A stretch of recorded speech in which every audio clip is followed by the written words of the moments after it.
So, I've been watching a couple of spooky camping trip videos on YouTube, and it made me think of one of the most bizarre events happening to me.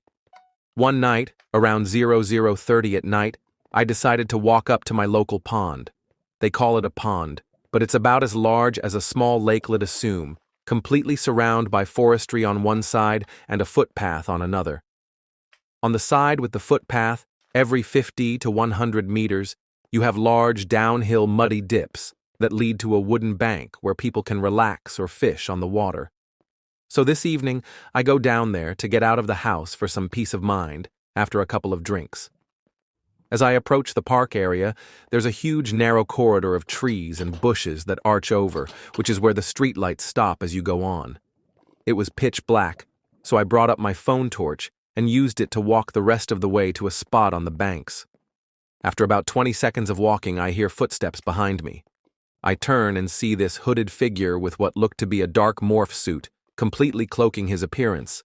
He was walking pretty quickly, so I picked up my pace, really alarmed at this person coming from nowhere, and after 30 or so seconds of walking without looking back, I turned around, and they were gone. So I go and sit on the bank, leave my brother some voice notes telling him what happened, and he just finds it amusing, but says to be careful. I sit there, trying to relax, and do so for about 15 minutes before giving up. As I make my way back, again scanning the road to where I'm going, the same figure comes out from the darkness and walks straight toward me. At this point, I'm ready to fight. So I walk right at them and stare at them. As I thought, full dark morph suit or mask with completely black attire and hood. They just walk right past me. Why were they there in that suit? Why did they leave at exactly the same time I did? Why were they walking at pace behind me and following me as I entered the dark? Anybody have a similar experience? Who the hell walks around in the pitch black wearing an all-black bodysuit?